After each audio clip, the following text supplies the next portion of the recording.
If you are a real estate investor and you want to get more money and funding for your real estate deals, don't go anywhere because I'm getting ready to plug you in.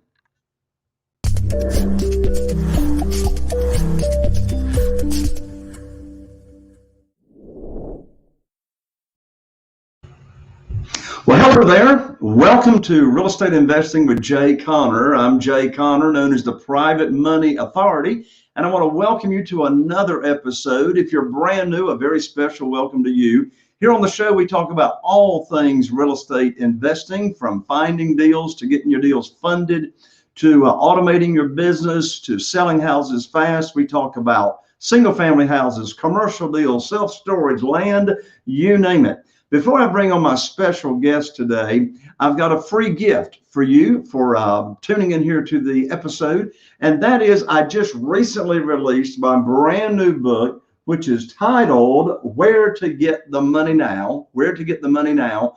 And the subtitle is How and Where to Get Money for Your Real Estate Deals Without Relying on Traditional or Hard Money Lenders. So you can either go to Amazon and get it and pay $20, or you can get it from me for free. So I've got a special website for you to go to after the show. It's www.jayconner.com/book. Now, I am going to be totally transparent. I am going to ask you to cover a couple of bucks for shipping and handling, but the book is free. I think you'll get a lot out of it.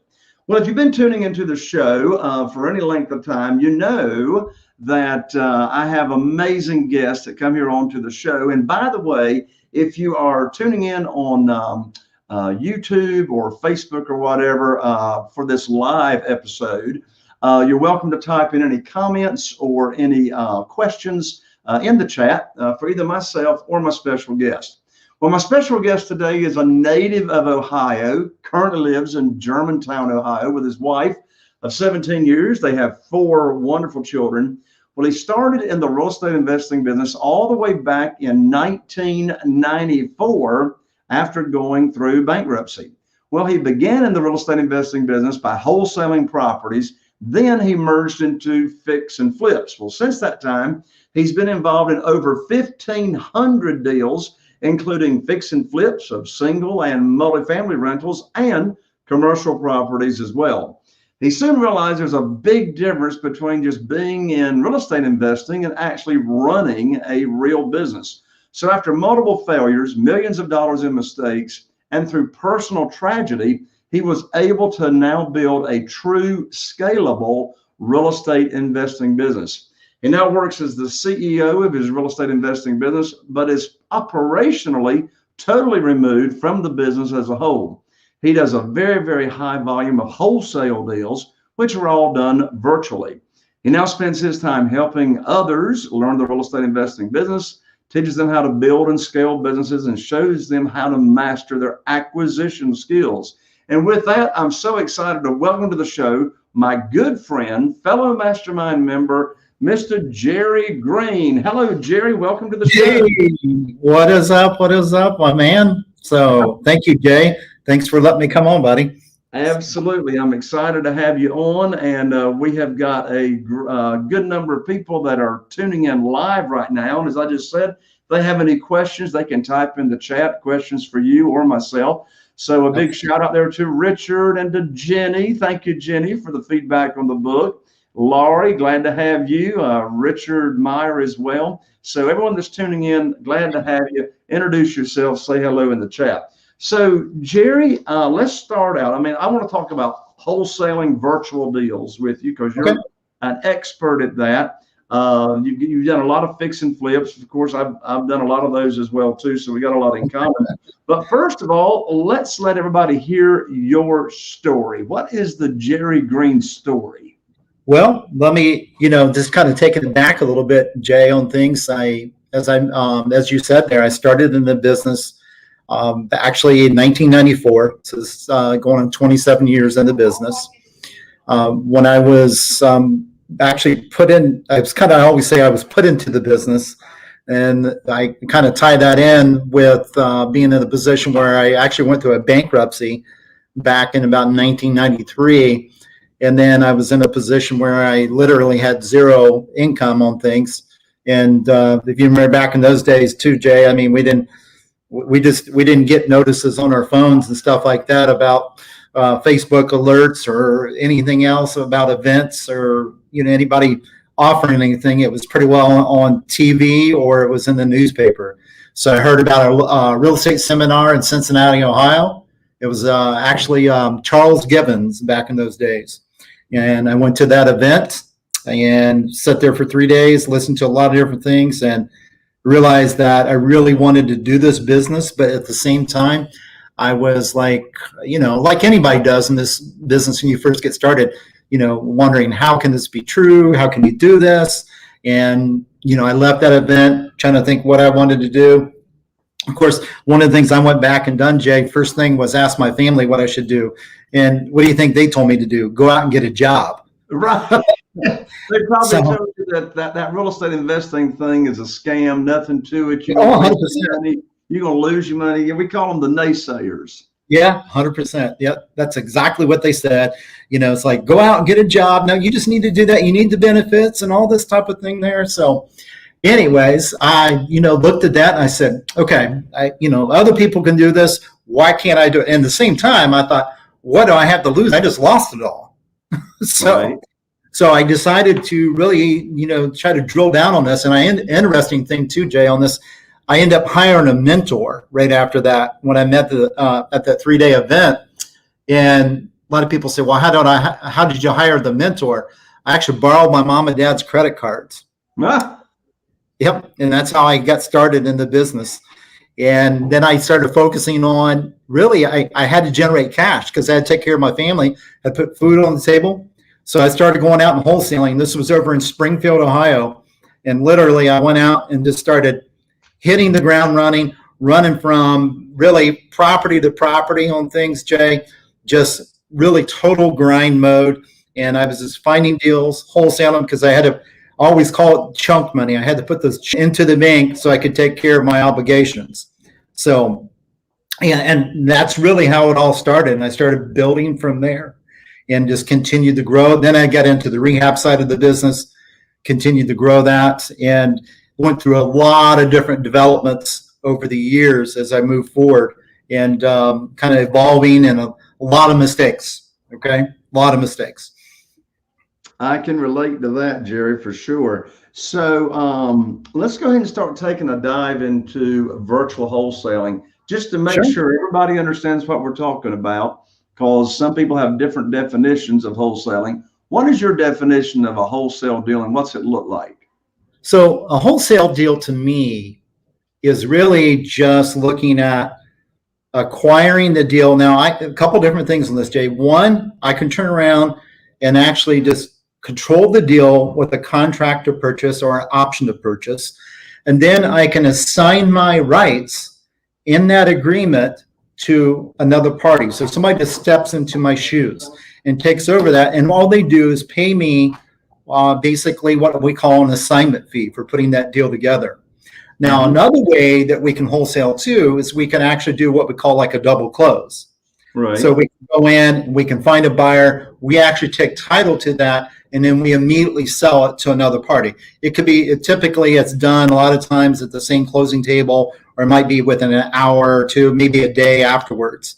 So that's typical wholesale. I'm buying low and selling low, but I'm creating that, I'm kind of that middle person. I'm marking it up a little bit more, and then still allowing enough meat on the bone for the rehabber or the individual that's going to buy it to rent it out to acquire the property. And then that allows them to make money as well. So your buyers of your wholesale deals are other real estate investors that may be a landlord, it may be a rehabber, and as you said, you're going to leave enough meat on the bone, in other words, enough profit for the other real estate investor that you're either assigning to or selling to, for them to do what we call taking the deal down and seeing it right on through to the end. Is that right? 100%. And you know what's funny too, Jay, though, is in today's market, we're finding a lot of our buyers too are owner occupants. Mm-hmm. Because, you know, everybody thinks, the owner occupant doesn't have that cash. You got to throw that out of your head. There's a lot of them walking around with a lot of cash. And I love them even better than the investors because they'll pay more money. Exactly, exactly. So, the area that you're investing in is, well, you're doing the virtual wholesaling. So how many different markets are you in? So we're in Ohio, we're in Kentucky. We're also doing some deals in New Mexico and some in Indiana as well. Now we're getting ready to our path this year, our goal is to add 2 markets per quarter. Wow. Yeah. So you're really going to be scaling this business. So in a moment, I want us to talk about the steps involved in actually doing the virtual wholesaling business. But, whether you're wholesaling, staying in the deal, rehabbing, whatever you're doing, regardless of the business model that you've got, you got to find the deals, right? 100%. Somebody's got to find the deals. And in this market, I mean, I've been full-time since 2003. So you got 9 more years on me. But since 2003 until today, I don't recall it being as challenging as it is today to actually find the deals because of low inventory, right? Yeah. I don't know about your market, but I assume you're facing some of the same challenges on low inventory, right? Oh yeah, the supply and demand is definitely affecting things. But what's interesting, Jay, too, though, is that we are very aggressive on the marketing side. So we are constantly pulling those leads out of, all the different markets we work within.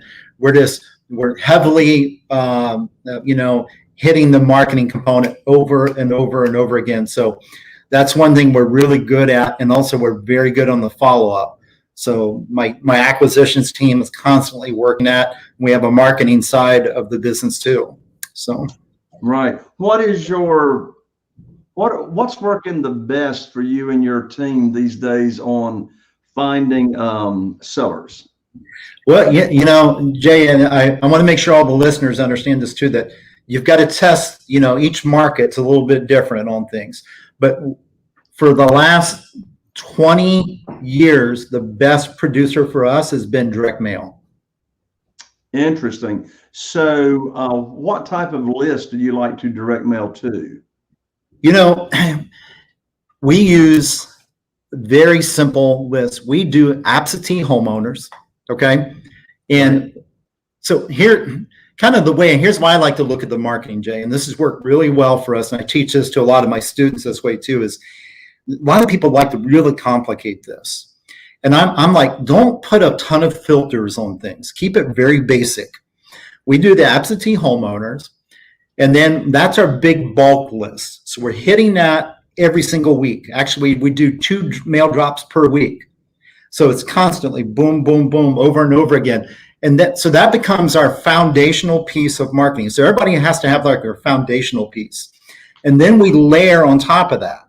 So on top of that, we'll do cold calling. And then we also do additional, like very specialty lists, probates, inherited type lists, delinquent taxes. And we do those more with letters going out, and the rest is all postcards. And that creates a pretty consistent flow. We're averaging probably right around 100 leads or more a week. Wow, that's a lot of leads. Fantastic. So any secret sauce to share on the look of your postcard, or what the postcard says, or how you get such good response to it? I think a big thing on that, Jay, is keep it very simple and work off a principle. When it comes to marketing like this, you have what we call controllers, and you don't want to go in and change something completely. Like so many people go and they say, well, this postcard doesn't work, so I'm changing everything. Well, sometimes it's just, it might be just maybe changing a color a little bit, not changing the whole message, just something that gets more attention. So we rotate about 4 or 5 different cards through the cycle. So one, don't get to the point where you become too complacent.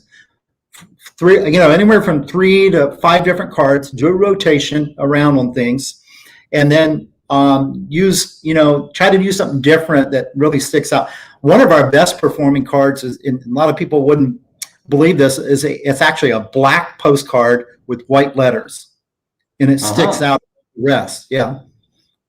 I got you. So you mail to the same list, you say 3 to 5 times. Is that like one drop per month to that list? So what we actually, we do something kind of unique on this, Jay, is we do a rotation around what we call like a zone, different zones. So picture this, and this is great for anybody that's really just getting geared up on this. We basically go into any market, and if this is just you doing this and it's in your backyard, that's fine. You basically create that to be your farm area. And then we break that farm area up into zones. And then what we learned is we do a rotation of our mail around those zones.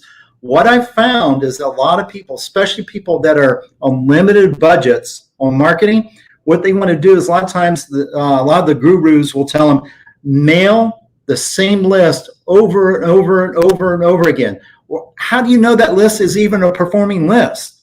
And they can burn all their marketing budget. So what we do is we do a rotation around, and then that rotation method works really well because then we can see some traction, Jay, of which zone is performing. And then that becomes which one's performing the best. Then we hit a second round on that one. And then it kind of goes the same way. We're just working it like a clock like that. And it works very well. We've been doing that for over 20 years.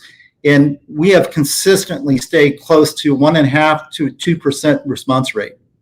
Gotcha. So when you are direct mailing, to a market, how many would you say you need to be able to have in that market to mail to for the numbers to work? I think that you're looking at, if you can get up somewhere of a list of around, even on the small market, 15 to 20,000. Mm-hmm. That's, you can pull some deals out of that.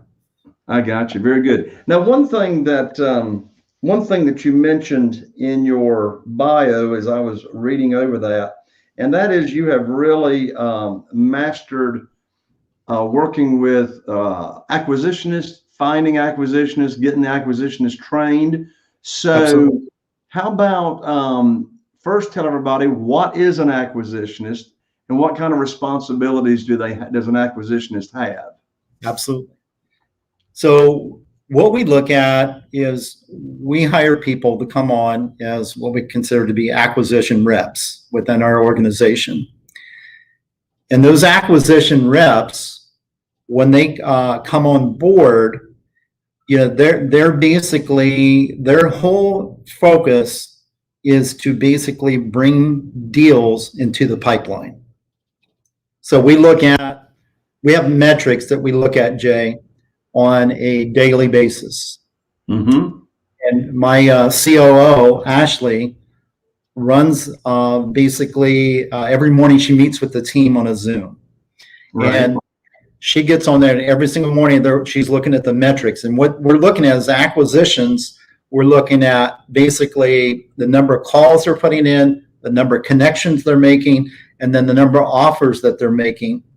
And we know that we've actually dialed this in, Jay, to what we call our success formula. And our success formula, it means that if we are following a sales process, if they're following my sales process, and they've been trained in that, then they should average 1 contract out of every 5 offers. Okay. Okay. So then what we can do, Jay, is reverse engineer that, and we know based upon that what they should start looking at regarding the number of contracts per month. So It's not uncommon for us to bring in 30 contracts in a month. I got you. That's fantastic. So how about go over what's the checklist or what's the steps to having and running a successful virtual wholesaling business? What are the integral parts, moving parts? I think the number one thing, Jay, right out of the gate is, first of all, it's the mindset piece. And that is, people have to be willing to understand that you actually can put deals together right over the phone with somebody. Mm-hmm. That is a big limiting belief for a lot of people. And I was in the same boat, Jay, for many years, because I did all the acquisitions myself for a lot of years, went on thousands of appointments. And I realized something, Jay, that I thought, well, if I can do this in the field, why couldn't I do this virtually? Mm-hmm. And it was really a limiting belief, really more than anything. And what I really tied it down to, Jay, was this whole virtual side of things was that when you go into a sales process, the biggest problem with most people is they stop the sales process. So if you think about it, we're talking to a seller on the phone, and then we have a great connection with them. We're flowing through things. And then all of a sudden we pull back to set up an appointment to take a look at the property. And what I've learned, and I train my team as well as others that I train in my acquisition side of things, is I've learned to just continue the flow of the sales process. So what we do then is basically just continue it like I'm meeting with you in person, and we just do that virtually. So to me, that's one of the key things right out of the gate. First of all, is mindset. Okay, you've got to change that. Then I really look at is you've got to understand your metrics too. That's a big component of things. And I know some of you listeners on here might just be doing it themselves. That's fine. Still measure your results, because if you measure those on a daily basis, you're going to understand where you need to improve at. And it's typically what I find, Jay, it's most of the time it's tied in to just either not enough leads, or it's a lack of something in the sales process that you're skipping a step. But if you really work on that, you can do this from anywhere. Then the other component I look at is understanding the operational side of the business. Mm-hmm. And looking at that, when it comes to wholesaling, you think about it, it's just a matter of executing everything in a virtual basis instead of doing it in person. So I look at it as like a production line process. That's how we look at our business. We look at, here's an assembly line that we have going on. So we look at anybody that's starting in the virtual wholesaling side, you just start looking at all the different moving parts within that business, okay? And what you start looking at is how we can basically execute that without us personally being involved in that in every area. So we just start assigning it out. Maybe we have some VAs.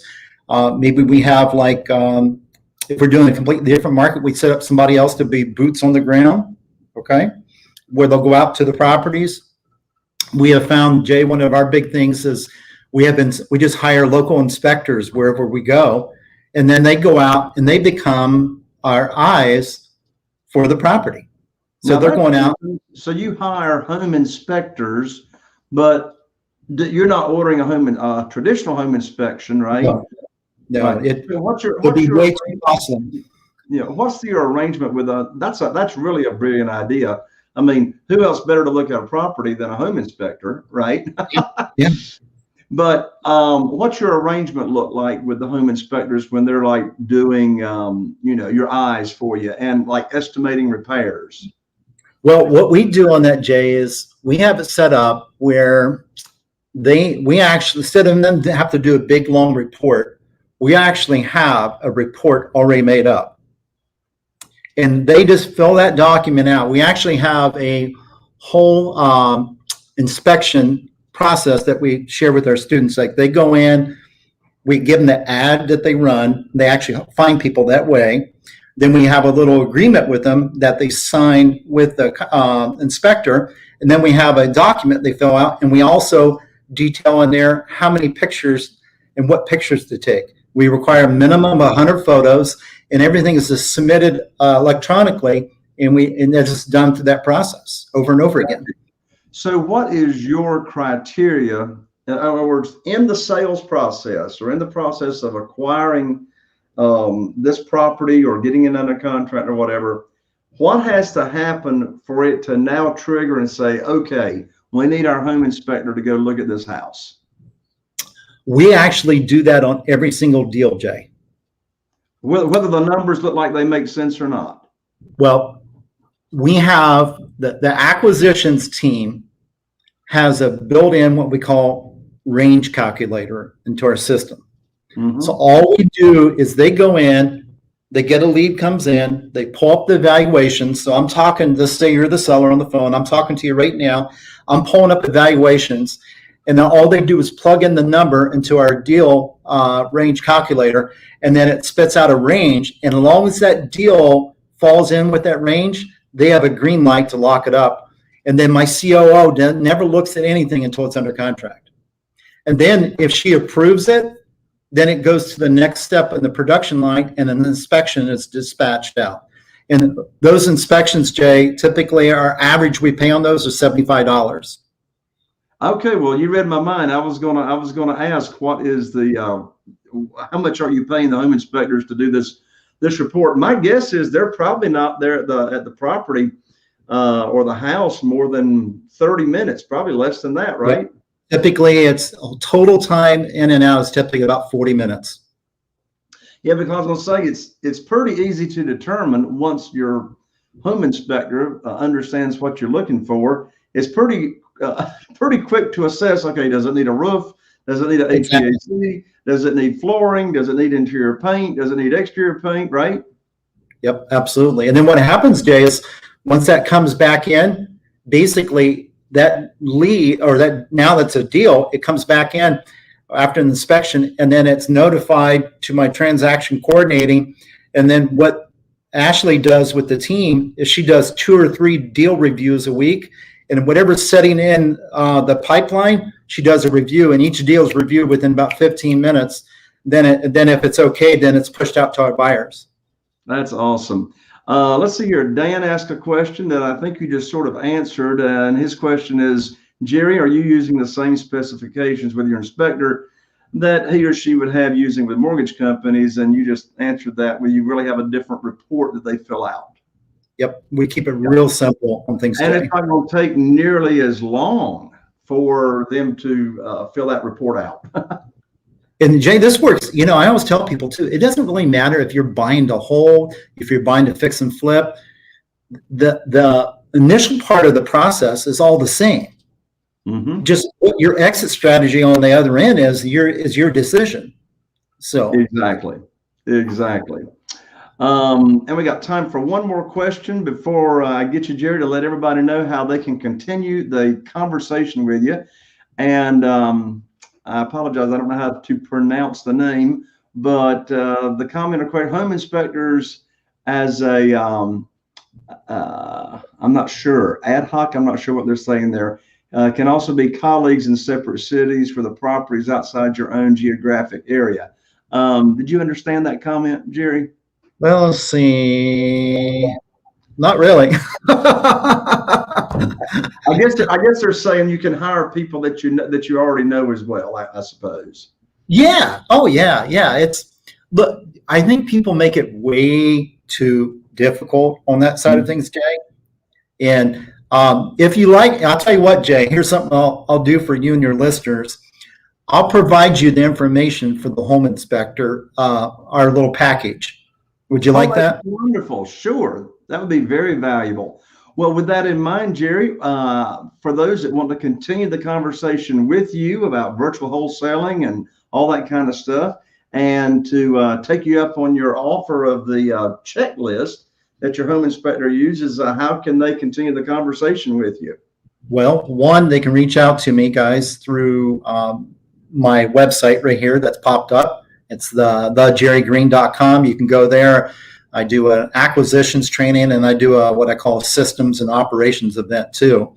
In fact, I'm doing one next week here right in my office. I have actually a group of people come in. We take 2 days through a complete setup of how we do our business on a day-to-day basis and kind of complete immersion. And then the other thing that you guys can do, you can reach me on Facebook. Okay, I'm right out there, Jerry Green, right in Germantown, Ohio. So hit me up on that, or you can hit me up on Instagram too, at the Jerry Green. And for those of you that are only listening, Jerry spells his last name Green. There's no E on the end of it. Yes, no E. So Jerry Green, the Jerry Green, spelling green, Green, thejerrygreen.com. Jerry, thank you so much for coming on the show and offering the training, the free gift to everybody. Yeah, absolutely, Jay. Look, I'm always willing to help, and that's what I enjoy doing, my friend. That's awesome. Well, thanks again, Jerry, and I look forward to seeing you at one of our upcoming mastermind meetings. All right, buddy. Sounds good. All right. Well, there you have it, folks. Another episode of Real Estate Investing with Jay Conner. I'm Jay Conner, the Private Money Authority, wishing you all the best. And here is to taking your business to the next level. We'll see you on the next show.